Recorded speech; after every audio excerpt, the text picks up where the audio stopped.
جسے کہا جاتا ہے یہ حضرت ابو الانبیاء سیدنا ابراہیم علیہ السلام کی سنت ہے۔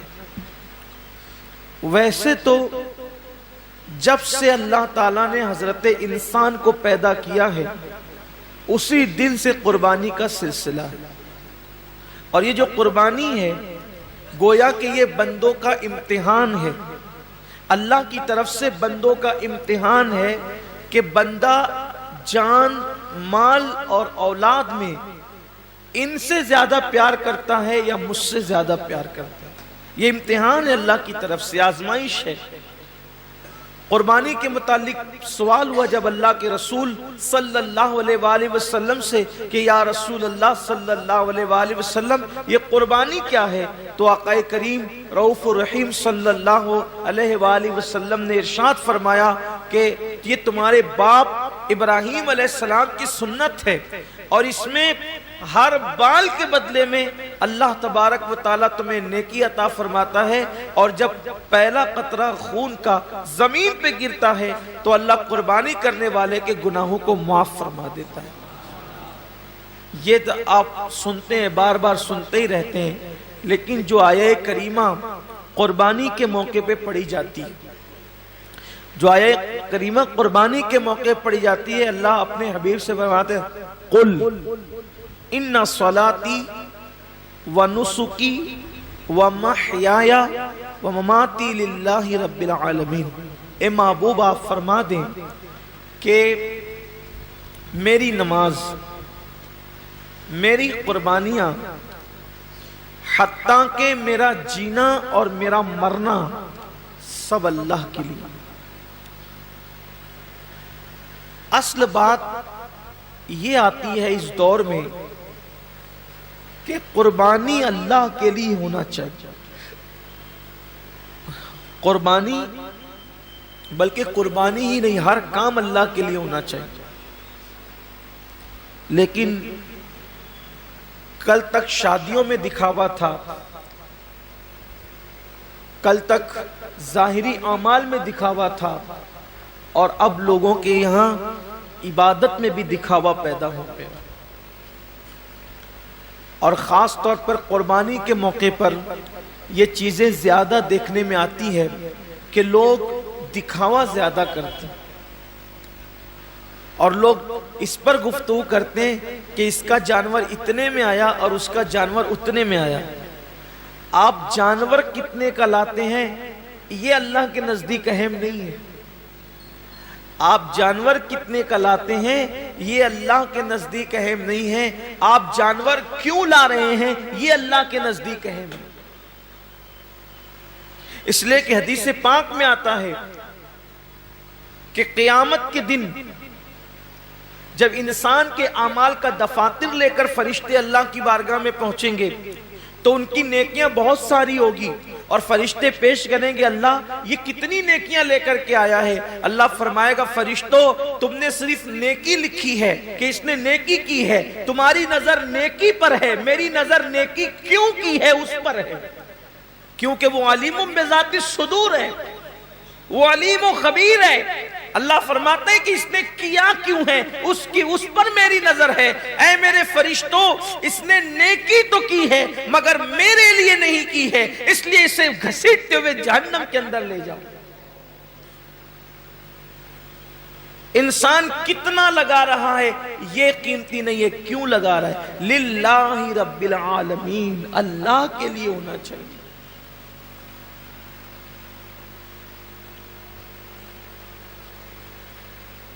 ایک مقام پر قرآن کہتا ہے کہ اللہ کے بارگاہ میں تمہارا خون اور گوشت نہیں پہنچتا قربانی کا۔ سورہ حج میں اللہ کا ارشاد ہے کہ تمہارا گوشت اور خون اللہ تک نہیں پہنچتا، اللہ تک تو تمہاری دلوں کی نیتیں پہنچتی ہیں، تمہارے دلوں کا تقوی پہنچتا ہے۔ میرے پیارے آقا صلی اللہ علیہ وسلم کے پیارے دیوانوں، آج کل قربانی الا ماشاءاللہ اس لیے بھی لوگ کرتے ہیں کہ گوشت کھانے ملے گا۔ گوشت تو ملنا ہی ملنا ہے، گوشت نے جانا کہاں ہے؟ گوشت جائے گا کہاں؟ گوشت تو کھانے، لیکن نیت تو اچھی کرو۔ ہمارے بزرگوں نے فرمایا کہ اعمال سیکھنے سے پہلے اعمال کی نیت سیکھا کرو، اس لیے کہ مومن کی نیت اس کے عمل سے افضل ہے۔ نیت المؤمن خیر من عملہ، مومن کی نیت اس کے عمل سے افضل ہے۔ آپ نے کبھی سوچا کہ ایک کافر 20 سال کفر کر رہا ہے، پھر بھی وہ قیامت تک جہنم میں، 20 سال ہی نہیں بلکہ سال بھر بھی کفر کرے تو بھی جہنم میں، 6 مہینہ بھی کافر رہے تو بھی جہنم، اسی حالت پہ مرا تو جہنم میں، ایک دن بھی کفر کیا اور وہ کفر پہ مرا تو جہنم میں کیوں ہے؟ اور مومن ایک دن مومن ہے اور ایمان پہ خاتمہ ہوا تو جنت میں کیوں ہے؟ عمل کی وجہ سے نہیں بلکہ نیت کی وجہ سے۔ کافر کفر پر اس لیے مرا کہ جب تک زندہ رہتا کفر پر رہتا، اس لیے ہمیشہ جہنم میں نیت کی وجہ سے، اور مومن جنت میں اس لیے ہے کہ جب تک دنیا میں رہتا ایمان پر رہتا، ایمان پر رہنے کی نیت اس کو ہمیشہ جنت میں رکھ رہی ہے۔ یہ انسان کی نیت کی اہمیت ہے، یہ انسان کی نیت کی اہمیت ہے کہ رہا تو ایک دن ایمان پر مگر نیت بھی ہمیشہ ایمان پر رہے گا، اس لیے ہمیشہ کی ایمان پر رہنے کی نیت اس کو ہمیشہ جنت میں رکھے گی، اور اس کو ہمیشہ کفر پر رہنے کی نیت اس کو ہمیشہ جہنم کے اندر رکھے گی۔ پتہ چلا کہ نیتوں پر اجر ملتا ہے۔ تو آج مومنوں کو، مسلمانوں کو نیت درست کرنے کی، جانور خریدو تو کتنا گوشت نکلے گا یہ دیکھ کر مت خریدو، بلکہ یہ اللہ کے نزدیک قبول ہوگا یا نہیں قبول ہوگا یہ دیکھ کر کے خریدو۔ آج گوشت ہی سب کچھ ہو گیا، اس لیے قربانی کی جو برکتیں ملنی چاہیے وہ برکتیں نصیب نہیں ہو رہی۔ آج میں تھوڑا سا اس پر گفتگو کرنا چاہتا ہوں نیت پر۔ نیت کا بڑا عمل دخل، جیسی نیت ہوگی، آپ نے سنا ہوگا جیسی نیت ہوگی ویسی برکت ہو۔ اور صرف قربانی ہی نہیں بلکہ سیکھ لیجئے کہ جو بھی عمل کرو اس میں نیت اچھی رکھو، اللہ کے لیے کرو، اللہ کو راضی کرنے کے لیے، کوئی اور نیت نہ ہو، خدا کی رضا ہو، رضا الہی کے لیے۔ حدیث پاک میں آتا ہے کہ بنی اسرائیل میں ایک شخص تھا، وہ راستے سے جا رہا تھا، اس نے راستے سے جاتے ہوئے ایک ٹیلا دیکھا، تو لوگ شاید محتاج تھے اس دور کے یا اس علاقے کے، اس نے سوچا کہ کاش اگر میرے پاس ٹیلے جتنا سونا ہوتا تو میں محتاجوں میں تقسیم کر دیتا۔ یعنی اس نے دل میں نیت کی، بس اللہ نے اس دور کے نبی پہ وحی فرمائی، اس سے کہہ دو کہ یہ ٹیلا سونا خیرات کرنے کا ثواب پا چکا، یہ ٹیلا سونا خیرات کرنے کا ثواب پا چکا۔ کیوں؟ اس نے نیت کی ہے۔ اور اگر بندہ سوچے کہ اگر میرے جیب میں پیسے ہوتے تو میں شراب پیتا، اور واقعی اگر ہوتے تو وہ پی لیتا، نیت کی اس نے، تو شراب پیے بغیر اب اس کو شراب پینے کا گناہ لکھ دیا جائے، اس لیے کہ وہ تو ہے ہی اس عمل کے کرنے کا مکمل طور پر اس نے عازم ہے، وہ اس نے عزم کیا ہے، لیکن چونکہ اس کی مجبوری ہے کہ اس کے پاس پیسے نہیں ہیں، اس کے پاس اسباب نہیں ہیں، یعنی کسی عورت کو دیکھے اور چند لوگ وہاں پر موجود اور انسان دل میں سوچے کہ اگر یہ مجمع نہ ہوتا، یہ بھیڑ نہیں ہوتی، یہ رکاوٹ نہیں ہوتی تو میں اس کے ساتھ بدکاری کرتا، فرمایا گیا اس کا شمار زانیوں میں ہوگا، اس لیے کہ اس نے مکمل عزم کیا ہے، اگر وہ رکاوٹ نہ ہو تو وہ کر گزرتا۔ تو وہاں نیت پر نیکی بھی مل رہی ہے اور نیت پر گناہ بھی مل رہا ہے، یعنی نیت سے مراد عزم گناہ پر گناہ بھی مل رہا ہے۔ میرے آقا صلی اللہ علیہ وسلم کے دیوانوں تو اللہ کے لیے بہت ساری عبادتیں انسان اللہ کے لیے نہیں کرتا، دکھاوے کے لیے کرتا ہے یا کسی اور نیت سے کرتا ہے، تو نیکی کر کے بھی وہ نیک نہیں ہوتا، بلکہ وہ اپنے ذوم میں اپنی فکر میں نیکی کر رہا ہوتا ہے، لیکن اس کا شمار گناہ کرنے والوں میں ہوتا ہے۔ جیسا کہ ایک حدیث پاک ہے، اس کے راوی حضرت سیدنا ابو ہریرہ رضی اللہ تعالیٰ عنہ ہے۔ جب حضرت ابو ہریرہ رضی اللہ تعالیٰ عنہ تشریف لے گئے ملک شام، تو ملک شام پہنچنے پر لوگوں نے آپ سے عرض کی کہ اے صحابی رسول، اے اللہ کے رسول صلی اللہ علیہ وآلہ وسلم کے صحابی، آپ نے آقا کریم صلی اللہ علیہ وآلہ وسلم کی زیارت کی ہے، آپ ایک کام کریں کہ آپ ہمیں اللہ کے رسول علیہ السلام کی کوئی ایسی حدیث سنائیں جس پر ہم عمل کر کے نجات پائیں۔ اب بہت دھیان سے سننا آپ لوگ بھی، کہ سننے والے بہت طویل بات نہیں سن رہے تھے، بلکہ کوئی مختصر اور بہت جامع انہیں کوئی مضمون چاہیے تھا۔ یوں تو میرے آقا علیہ السلام کی ہر بات ہی جامع ہے، حضور نے جہاں جو بات کہی ہے اس بات کا کوئی جواب ہی نہیں ہے۔ میرے امام فرماتے ہیں فصحا عرب کے بڑے بڑے، تیرے آگے یوں ہے دبے لچے، کوئی جانے منہ میں زبان نہیں بلکہ جسم میں جان نہیں۔ حضور نے جب باتیں کہی ہے تو ان کی باتوں کا کیا کہنا۔ آج بھی آقا علیہ السلام کی حدیث پڑھی جاتی ہے تو انسان پر ایک عجیب سا کیف چھا جاتا ہے۔ جب دوسروں کی زبان سے گفتگو مصطفیٰ سنی جاتی ہے تو ایسا کیف آتا ہے، جب وہ اپنی زبان سے خود اپنی بات کرتے ہوں گے تو اس وقت تو کیف و سرور کا عالم کیا ہوتا ہوگا۔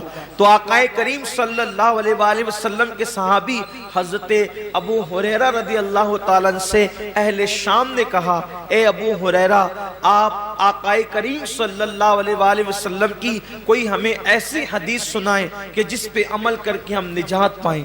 اب یعنی کہ سنا تو بہت تھا حضرت ابو ہریرہ نے، لیکن اب کوئی ایسی روایت اس میں سے نکالنا ہے جو مختصر بھی ہو اور لوگوں کے لیے راہ نجات بھی ہو۔ اللہ اکبر! سیدنا ابو ہریرہ گویا کہ اپنے حافظے پر جو ہے وہ زور دینے لگے کہ میرے پاس جو ذخیرہ حدیث کا میرے حافظے کے اندر ہے ان میں سے کوئی ایک ان کو سنانا ہے۔ لیکن روایتوں میں آتا ہے، راوی بیان کرتے ہیں کہ جیسے ہی حضرت سیدنا ابو ہریرہ رضی اللہ تعالیٰ عنہ کو وہ حدیث یاد آئی، وہ جس کو بیان کرنا چاہتے تھے، حضرت ابو ہریرہ صرف حدیث کا مضمون یاد کر کے بے ہوش ہو کے زمین پہ گر جاتے ہیں۔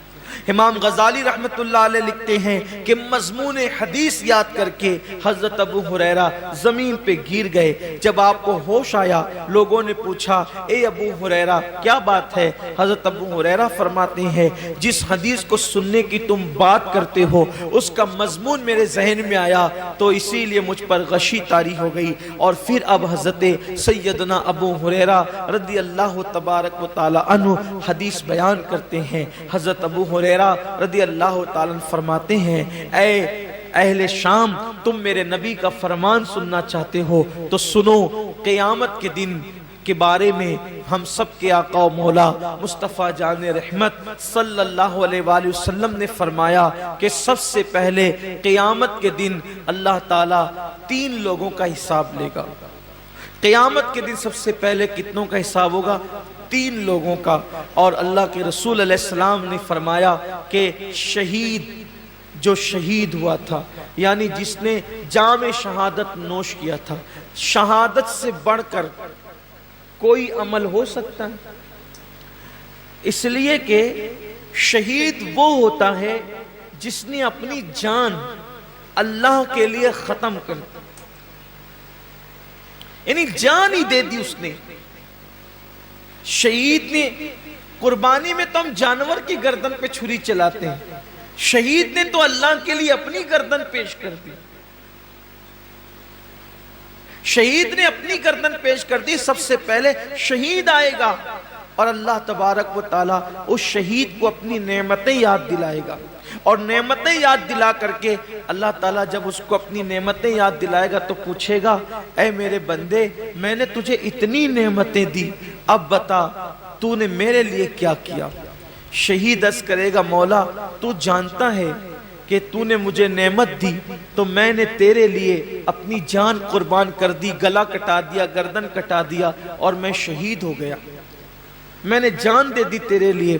اللہ فرمائے گا تو جھوٹا ہے، اللہ فرمائے گا تو جھوٹا ہے، تو نے اس لیے گردن نہیں کٹائی تھی کہ میں راضی ہو جاؤں، بلکہ تو نے اس لیے گردن کٹائی تھی تاکہ لوگ تجھے بہادر کہیں، لوگ تجھے بہادر کہیں، بہادر کہلانے کی وجہ سے تو نے یہ کام کیا تھا، سو وہ لوگوں نے تجھے کہہ دیا اور میں نے تجھے بہادر کہلوا دیا، اس لیے آج تیرے لیے میرے پاس نہیں ہے کچھ، اور تو نے جس کے لیے عمل کیا تھا اب جا کر کے ان سے صلہ حاصل کر لے۔ گھر کی فریج بھرنے والوں اور گھر کی فریج بھرنے کے لیے قربانی کرنے والوں، یا لوگوں کی جھوٹی شہرت کے لیے قربانی کرنے والوں، ذرا ہوش کے ناخون لو۔ یہاں تو جانور کی گردن پہ چھری ہے، وہاں تو اس نے اپنی گردن کٹائی۔ اللہ فرمائے گا تو جھوٹا ہے، بہادر کہلانے کے لیے شہید ہوا تھا، جس کے لیے تو نے یہ کام کیا تھا جا کے ان سے صلہ حاصل کر، آج تیرے لیے میرے پاس کچھ نہیں ہے۔ اور اللہ فرشتوں سے کہے گا اس بدبخت کو گھسیٹ کر کے جہنم میں لے جاؤ۔ میں یہ نہیں کہتا کہ قربانی کا گوشت گھر میں رکھنا جائز نہیں، پورا بھی رکھ سکتے ہو، لیکن اللہ کے لیے تو کوئی قربانی کرے۔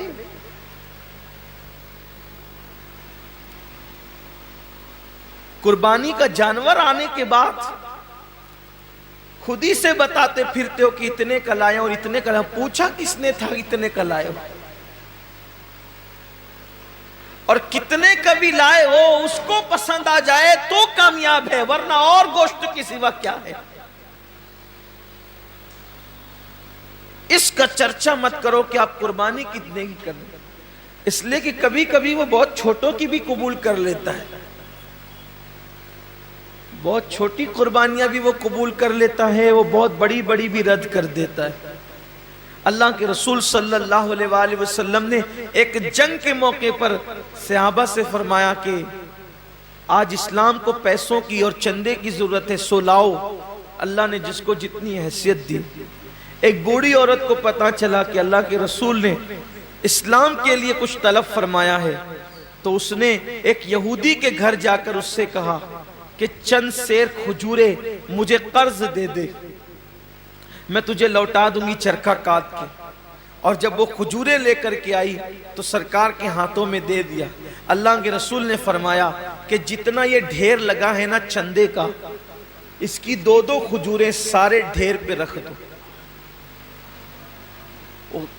کمیت میں زیادہ نہیں تھی وہ، یعنی کوانٹیٹی میں زیادہ نہیں تھی، بہت مختصر سی کھجوریں تھی، لیکن سب کے صدقے پر، سب کے چندے پر اس کا چندہ ملا کر کے رکھا گیا۔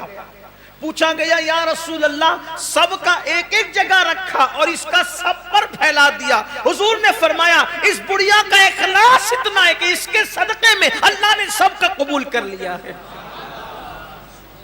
بات کوانٹیٹی کی نہیں ہے، کوالٹی کی ہے، بات کوالٹی کی ہے۔ اگر آپ 70,000 کا جانور بھی خرید کر کے لائیں، نیت اچھی نہیں ہے تو آپ 7,000 والے سے آگے نہیں بڑھ سکتے، اور 7,000 والے کی نیت اچھی ہے تو وہ 70,000 والے سے آگے ضرور بڑھ جائے گا۔ نیت بہت اچھی ہونی چاہیے، نیت کے اندر کوالٹی ہونی چاہیے۔ تو حضرت سیدنا ابو ہریرہ رضی اللہ تعالیٰ عنہ فرماتے ہیں کہ وہ شہید ہوگا، شہادت کے بعد بھی اس کو جہنم میں لے جایا جائے۔ پھر فرماتے ہیں ایک دوسرا بندہ اللہ کی بارگاہ میں آئے، اور آنے کے بعد وہ بندہ جب حاضر ہوگا تو اللہ رب العزت اس کو اپنی نعمتیں یاد دلائے گا، اور جب اللہ تعالیٰ اس کو اپنی نعمتیں یاد دلائے گا تو اللہ فرمائے گا کہ بندے تو نے میرے لیے کیا کیا؟ تو وہ جواب دے گا مولا میں نے علم حاصل کیا، علم پڑھا، اور علم سے میں نے خوب خدمت کی، تلاوت قرآن کی اور پڑھا پڑھایا، سب کچھ کیا، اپنا وقت دیا، وقت لگایا۔ اللہ فرمائے گا تو جھوٹا ہے، تو اس لیے تقریریں کرتا تھا، علم پڑھاتا تھا، خطابت کرتا تھا، تلاوت کرتا تھا کہ لوگ تجھے عالم کہے، قاری کہے، سو تجھے کہلوا دیا گیا۔ آج تیرے لیے ہمارے پاس کچھ نہیں ہے، جن کے لیے کیا تھا انہی سے صلہ مانگ۔ اور اللہ فرمائے گا اس کو بھی منہ کے بل گھسیٹتے ہوئے جہنم میں لے جاؤ۔ یعنی جس نے علم پڑھایا تھا، رات رات بھر مطالعہ کیا تھا، دن دن بھر لوگوں کے درمیان جا کر کے علوم حاصل کیے تھے، علم حاصل کیا تھا، لوگوں کے پاس سیکھا بھی تھا، سکھایا بھی تھا، تلاوتیں بھی کی تھی، لیکن اس کو وہاں کوئی صلہ نہیں ملے گا، اس لیے کہ اللہ کی رضا نہیں تھی، نیت اچھی نہیں تھی۔ آج آپ دیکھیں کہ ہماری نیتیں کہاں تک مخلص ہیں، ہماری نیتوں میں کہاں تک اخلاص ہے۔ قرآن تو کہہ رہا ہے وَمَحْيَايَ وَمَمَاتِي لِلَّهِ رَبِّ الْعَالَمِينَ کہ جینا بھی اللہ کے لیے اور مرنا بھی اللہ کے لیے۔ یہاں تو چند تھوڑی بہت عبادت بھی اللہ کے لیے نہیں کر سکتے، بلکہ حد تو یہ ہے کہ لوگ جنازے میں بھی جاتے ہیں تو اللہ کے لیے نہیں جاتے۔ حد تو یہ ہے کہ لوگ الیاذ باللہ جمعہ کی نماز میں بھی آتے ہیں تو لوگ سوچتے ہیں کہ کچھ لوگ مجھے دیکھ لیں کہ میں بھی مسجد میں آیا۔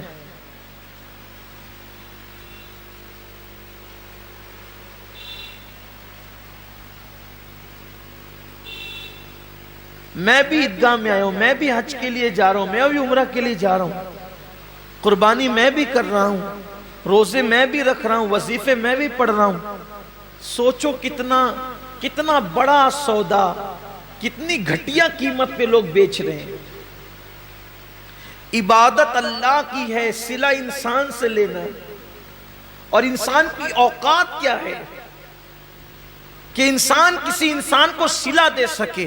اللہ کی عزت کی قسم، ایک مرتبہ لفظ اللہ کہنے کا صلہ پوری کائنات نہیں ہو سکتی۔ اس کا نام زبان پر آیا، اس کا صلہ کائنات کی تمام نعمت نہیں ہو سکتی۔ اللہ کی عبادت کا صلہ اللہ کے سوا کوئی نہیں دے سکتا۔ تو بندوں کو چاہیے کہ بندے جب اللہ کی عبادت کریں تو نیت خالص کریں اور سوچے کہ بس اللہ مجھ سے راضی ہو جائے۔ اسی لیے تو جنگ تبوک کے اندر جن صحابہ نے شرکت کی، جنگ تبوک کے اندر جو صحابہ شریک ہوئے تھے ان کو جیش الاسرت کہا جاتا ہے، تنگی والے فوجی۔ بلکہ وہ تنگی کا حال یہ تھا جنگ تبوک کے اندر، مورخین نے یہاں تک لکھا ہے کہ ایک ایک کھجور کو 8 مجاہدین استعمال کرتے تھے۔ سیدنا فاروق اعظم کے حوالے سے بیان ہوتا ہے کہ وہ ان کی باری جب آتی تھی کھجور کھانے کی تو چوس کر کے دوسرے کو دے دیتے تھے، کھاتے نہیں تھے کہ ایک کھجور نے تو 8 لوگوں میں استعمال کرنا ہے تو آخر ملے گا کتنا، تو چوس کے دے دیتے تھے اور پانی پہ اکتفا کرتے تھے۔ سفر لمبا، فوجی زیادہ، تنگی ہے، حتیٰ کہ جانوروں کو باندھنے کے لیے رسیاں نہ تھی تو کچھ خواتین نے اپنی چوٹیاں بھی کاٹ کر کے دے دی کہ اس بالوں کی رسی بنا کر کے جانور کو باندھ دینا۔ یہی وہ جنگ ہے جس میں صدیق اکبر نے پورا مال لا کے دیا، حضرت فاروق اعظم نے آدھا مال لا کر کے دیا۔ بڑی تفصیل ہے جنگ، بہت دشواری والا سفر تھا جنگ تبوک کا۔ ایک صحابی نے اپنے ساتھیوں کو بتایا، توجہ کریں صحابہ کا اخلاص، ایک صحابی نے اپنے ساتھیوں کو بتایا کہ جب اللہ کے رسول کے ساتھ تبوک میں چلے تھے تو بہت دشواریاں تھی، سفر میں جگہ جگہ کٹھنائیاں تھی، یہ تو ان کی زبان سے نکل گیا سفر تبوک کی مشکلات، لیکن اسی بتانے پر پوری زندگی روتے تھے کہ میں نے کیوں بتایا، سفر تبوک کی مشکلات کیوں بتایا، سفر تبوک کی تکلیفیں کیوں بتایا، سفر تبوک کی مصیبتیں کیوں بتایا۔ لوگ کہتے ہیں آپ نے لوگوں کی ترغیب کے لیے بتا دیا کہ ہم نے اتنی مصیبتیں اٹھائی سفر تبوک میں تاکہ لوگوں کو بھی جذبہ پیدا ہو کہ وہ دین کی راہ میں تکلیفیں اٹھائیں۔ فرماتے ہیں میں اس پر ڈرتا ہوں کہ میں نے جو سفر تبوک کی تکلیفیں بتائی ہے اللہ مجھ سے ناراض ہو کر کے میرا وہ سفر رد نہ کر دے اور اس کا اجر اللہ تعالیٰ ضائع نہ کر دے۔ یہ ان کا اخلاص تھا، یعنی اللہ کی راہ میں وہ جو مصیبتیں اٹھاتے تھے اس کو بھی کسی سے بیان کرنے کو خلاف ادب تصور کرتے تھے۔ اللہ کے لیے جو کیا وہ اس کو چھپانا ہی چاہتے تھے، اللہ کے لیے جو کیا وہ اس کو پردے ہی میں ڈالنا چاہتے تھے تاکہ ان کا اجر ضائع نہ ہو۔ اور یہاں تو حال یہ ہے کہ کیا اللہ کے لیے ہے اور اس کی تشہیر تو ہونی ہی چاہیے۔ ابھی آپ دیکھیے گا کہ قربانیوں کے جانوروں کی تصویریں بھی واٹس ایپ پر آئے گی،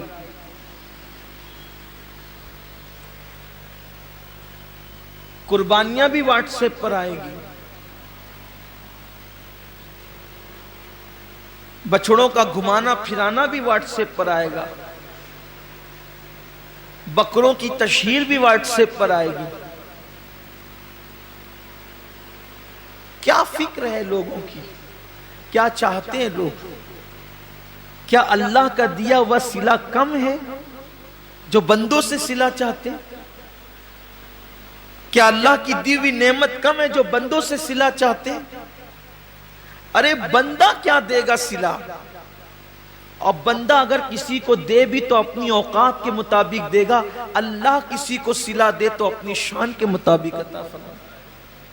تو جس نے اپنی شان کے مطابق دینا ہے صلہ اس سے لینا ہے، تو لوگوں کو چاہیے کہ وہ اللہ کی رضا کے لیے کریں۔ تو وہ جو علم والا بندہ ہے اللہ فرمائے گا کہ تو نے میرے لیے نہیں کیا بلکہ عالم کہلانے کے لیے کیا، علم والا کہلانے کے لیے کیا، خطیب کہلانے کے لیے کیا، ادیب کہلانے کے لیے کیا۔ ارشاد ہوگا اس کو بھی منہ کے بل گھسیٹتے ہوئے جہنم میں لے جاؤ۔ حضرت سیدنا ابو ہریرہ فرماتے ہیں تیسرے بندے کو لایا جائے گا، جب وہ تیسرا بندہ آئے گا تو وہ تیسرا بندہ اللہ فرمائے گا میں نے تجھے نعمتیں دی تھی بندے، بتا تو نے کیا کیا، اے بندے تو نے کیا کیا، میں نے تجھے نعمتیں دی تھی۔ وہ عرض کرے گا مولا تو نے جو مجھے دولت دی تھی میں نے خوب لٹایا تیری راہ میں۔ اللہ فرمائے گا تو جھوٹا ہے، تو اس لیے دولت خرچ کرتا تھا، پیسے نکال نکال کر دیتا تھا کہ لوگ تجھے سخی کہیں، سو میں نے تجھے کہلوا دیا، آج تیرے لیے میرے پاس کچھ نہیں۔ جن لوگوں کے لیے تو نے یہ کام کیا تھا جا کے صلہ ان سے لے لے، اور اس کو بھی منہ کے بل گھسیٹتے ہوئے جہنم میں ڈالا جائے۔ یہ حدیث جب بھی پڑھی جاتی تھی سیدنا ابو ہریرہ جب بھی پڑھتے تھے تو اتنا روتے تھے ایسا لگتا تھا جیسے کہیں روتے روتے ان کی جان نہ نکل جائے، روتے روتے ان کی روح نہ پرواز ہو جائے۔ لوگ دعائیں کرتے تھے کہ کاش ابو ہریرہ چپ ہو جائیں کہ پہلے 3 لوگوں کا حساب ہوگا اور تینوں کے پاس کتنے بڑے بڑے اعمال ہوں گے، ایک کے پاس شہادت، دوسرے کے پاس علم، تیسرے کے پاس سخاوت، لیکن اللہ تعالیٰ تینوں کو جہنم میں داخل فرمائے گا صرف اس وجہ سے کہ انہوں نے یہ کام اللہ کے لیے نہیں کیا تھا۔ آج کتنا اللہ کے لیے ہو رہا ہے دیکھ لیں آپ، حج کو دیکھ لیں، زکوٰۃ کو دیکھ لیں، قربانی کو دیکھ لیں، صدقات کو دیکھ لیں، مسجدیں بنانے کو دیکھ لیں، مدرسے بنانے کو دیکھ لیں۔ آپ دیکھ لیجئے حضرت سیدنا داتا علی حجوری رحمت اللہ علیہ فرماتے ہیں کہ میں نے اپنی کتاب پر چاہا تھا کہ میں اپنا نام نہ لکھوں، کشف المحجوب پر مصنف میں اپنا نام نہ لکھوں، لیکن پھر سوچا اپنا نام نہیں لکھوں گا تو کتاب غیر معتبر ہو جائے گی، پتہ نہیں کس کی ہے، تو اس ڈر سے لکھ دیا کہ معتبر ہو جائے تاکہ لوگ میری بات مان لیں، ورنہ ڈر لگتا ہے کہ کہیں میری کتاب پر میرا نام لکھنے سے اللہ میرا اجر ضائع نہ کرے۔ بہت سارے بڑے بڑے ہمارے اسلاف ہیں، بڑے بڑے بزرگ ہیں، انہوں نے خود کتابیں لکھی، اپنا نام نہیں لکھا، اپنے شاگردوں کے نام سے منسوب کر دیا، بلکہ خود اعلیٰ حضرت رضی اللہ تعالیٰ عنہ کے دادا انہوں نے ان کے متعلق ایک بہت بڑے عالم دین نے مجھے بتایا کہ خطبے کی کتاب انہوں نے خود لکھی، مگر اس کو اپنے نام سے شائع کرانے کی بجائے اپنے شاگرد کے نام سے شائع کرا دیا۔ یہ اللہ والوں کی شان ہے کہ اپنے اعمال لوگوں کے نام سے شائع ہو جائیں تاکہ ضائع ہونے سے بچ جائے، کیونکہ اللہ تو دیکھ رہا ہے، صلہ تو اللہ نے دینا ہے۔ لیکن آج حال یہ کہ انسان یہ چاہتا ہے کہ سب کا کہ اعمال ہم اپنے نام کر لیں۔ اب تو حالت یہ بھی کتابیں خرید کر کے اپنے نام سے چھپائی جا رہی ہے۔ لوگ لکھنے والے باصلاحیت لوگوں کو اللہ ماشاءاللہ پیسے دے دیتے ہیں اور وہ مسودہ خرید لیتے ہیں اور اپنے نام سے شائع کرا دیتے ہیں۔ میں کہاں اللہ والوں کی وہ ذات کہ اپنی کتابیں دوسروں کے نام سے شائع کرا دی تاکہ اجر ضائع نہ ہو، اور اب کہاں حالات یہ کہ دوسروں کی کتابیں اپنے نام سے شائع کرا دی، دوسروں کے کلام اپنے نام سے شائع کرا دی۔ اس کا مطلب اخلاص رخصت ہو رہا ہے، لوگوں کے نزدیک اللہ کی رضا کی اہمیت نہیں رہ گئی، لوگوں کے نزدیک رضا الہی کی اہمیت نہیں رہ گئی، اور اللہ رب العزت اپنے محبوب سے فرما رہا ہے وَمَحْيَايَ وَمَمَاتِي لِلَّهِ رَبِّ الْعَالَمِينَ۔ حبیب اعلان کر دیے کہ زندگی بھی خدا کے لیے ہے اور موت بھی خدا کے لیے۔ اور یاد رکھنا، اپنی گفتگو کو سمیٹتے ہوئے کہہ رہا ہوں، جس کام میں اللہ کی رضا ہوگی یا اللہ کی رضا کی نیت ہوگی، جس کام میں اخلاص ہوگا، اس کام میں اللہ رب العزت کی رضا شامل ہوگی، تو اس میں اللہ کی طاقت اور قوت بھی شامل ہوگی۔ جس کام میں خلوص ہوگا، اس کام میں خدا کی طاقت بھی شامل ہوگی۔ اس سلسلے میں ایک روایت بیان کی جاتی، اسی میں اپنی گفتگو ختم کروں گا۔ دین کے داعی اس کو خاص طور پہ سنیں، داعیان دین کے لیے بہت اہم چیز ہے۔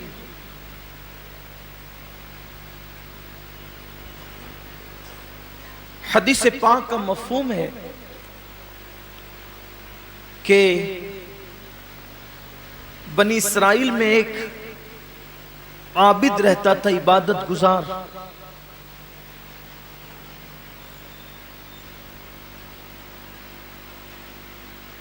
اس نے دیکھا کہ اس کے علاقے کے لوگ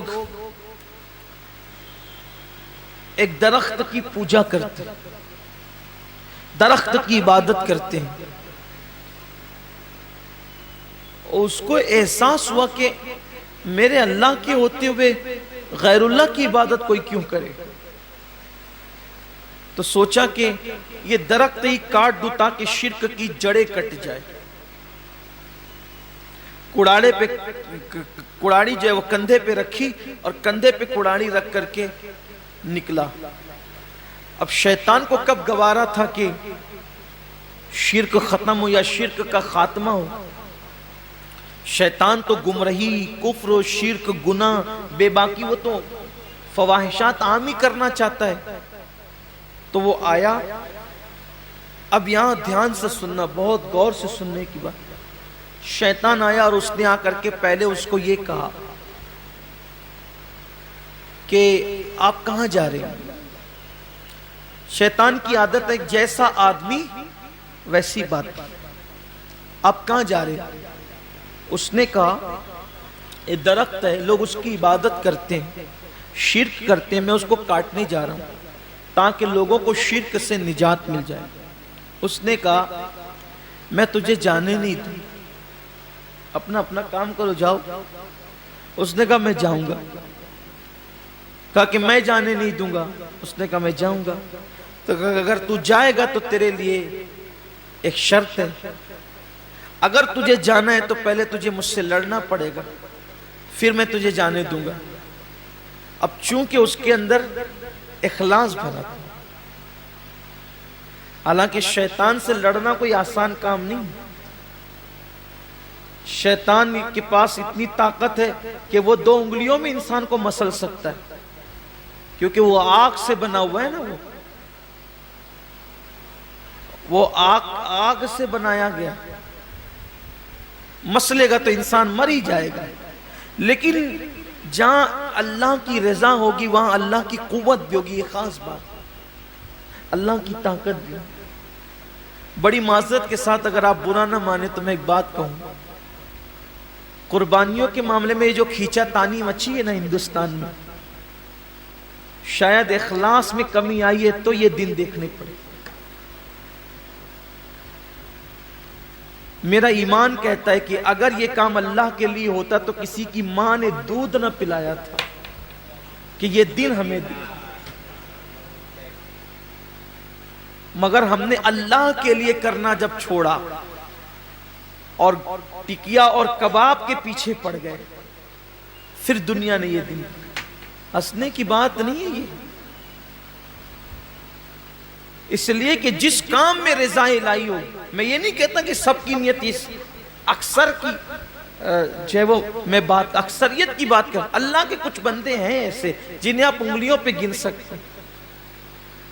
بلکہ اب تو میں لوگوں کو یہ بھی کہتے ہوئے سنو کہ یار گوشت ووشت اب آتا نہیں ہے تو اپنے گھر کے لیے اپنے خود ہی قربانی کریں، یعنی قربانی گھر کے لیے ہو رہی ہے، اللہ کے لیے نہیں ہو رہی۔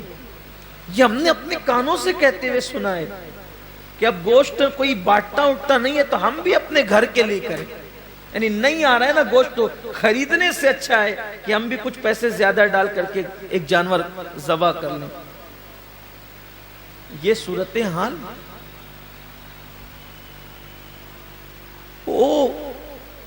اللہ کی رضا کا والے جو کام ہوتے ہیں پھر اس میں قدرت کی قوت شامل ہوتی۔ اگر آج بھی مسلمان توبہ کر کے مخلص ہو جائیں، مجھے اللہ کی ذات سے امید ہے، دیکھیں ابھی حالت بدلیں گے، ابھی مسلمانوں کی حالت بدلے گی، لوگ اللہ کے لیے کریں گے۔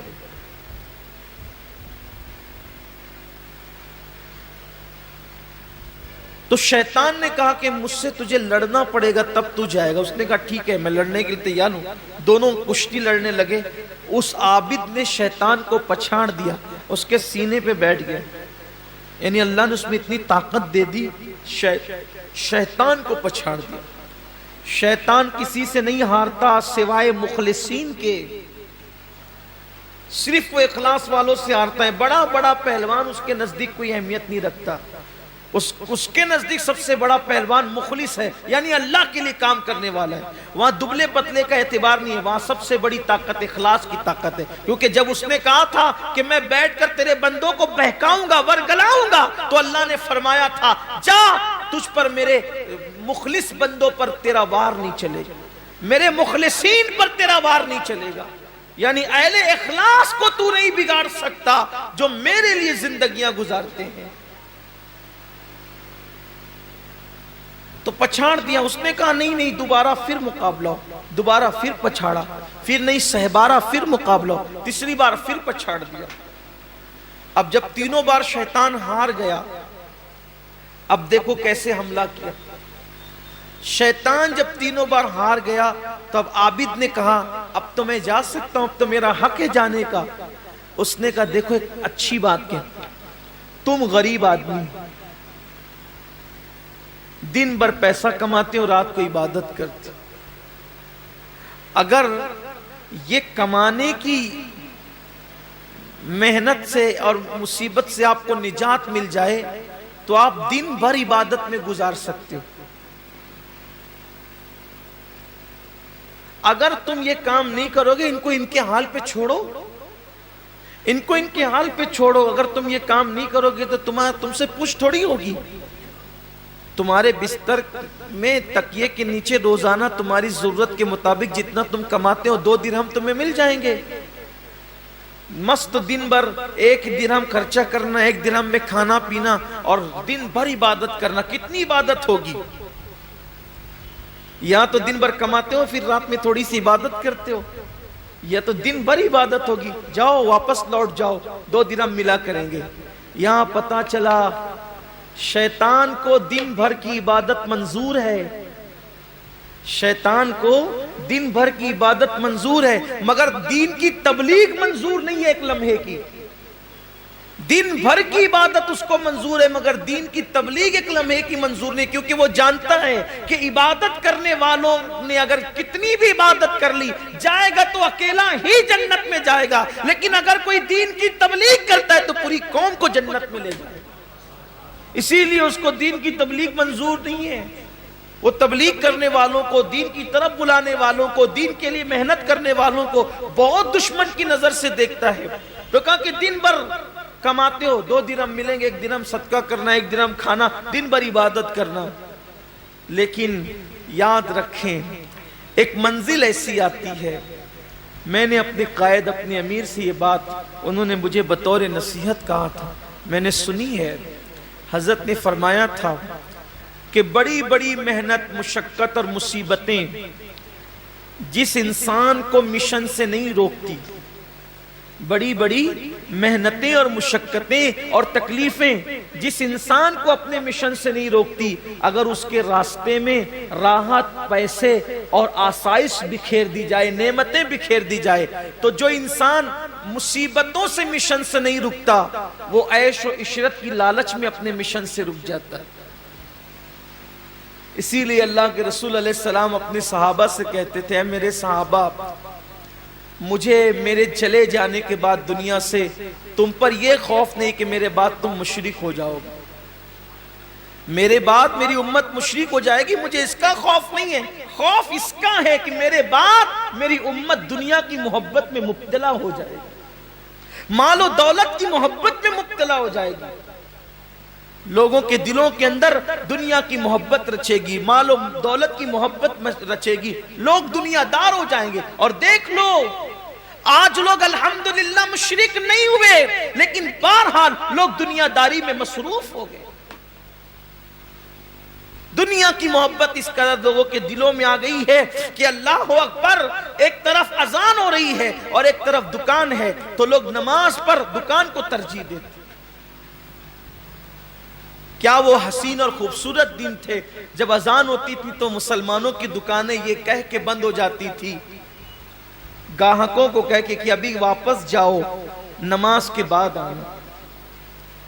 جب تک مسلمان یہ کہتا تھا واپس جاؤ، نماز کے بعد آنا، تب تک مسلمان کی دکان پہ کبھی مندی نہیں منڈلاتی تھی. جب سے مسلمان کی دکان کا حال یہ ہے کہ اب تو دکان چھوڑ کے نماز جانا تو دور کی بات ہے، بند کر کے جانا تو دور کی بات ہے. مسلمان تو اب گیم بھی کھیلتا رہتا ہے مگر نماز کو نہیں جاتا، فری بیٹھا ہوا ہے تو بھی نماز کو نہیں جاتا. اب دکان چھوڑ کے بیچارہ کیا جائے گا؟ جو گیم چھوڑ کے نہیں جاتا، جو کرکٹ چھوڑ کے نہیں جاتا، جو دوست کی بارات چھوڑ کر نماز کے لیے نہیں جاتا، وہ دکان چھوڑ کر کے کیا جائے؟ ہم نے تو ایسے بھی بزرگوں کی زندگی پڑھی ہے کہ کسی نے آ کر کے خبر دی کہ بیٹے کا انتقال ہو گیا ہے، تو کہا ابھی نماز کا وقت ہے، بعد میں دیکھیں گے، ابھی نماز کا وقت ہے، بعد میں دیکھیں گے. بلکہ یہ تو نماز ہے، نماز. ایک بزرگ کے بیٹے کا انتقال ہو گیا اور آپ جا رہے تھے امام اعظم کی بارگاہ میں علم حاصل کرنے کے لیے، تو انہوں نے فرمایا کہ ابھی میں پڑھنے جا رہا ہوں، تم جا کر اس کو دفن کر.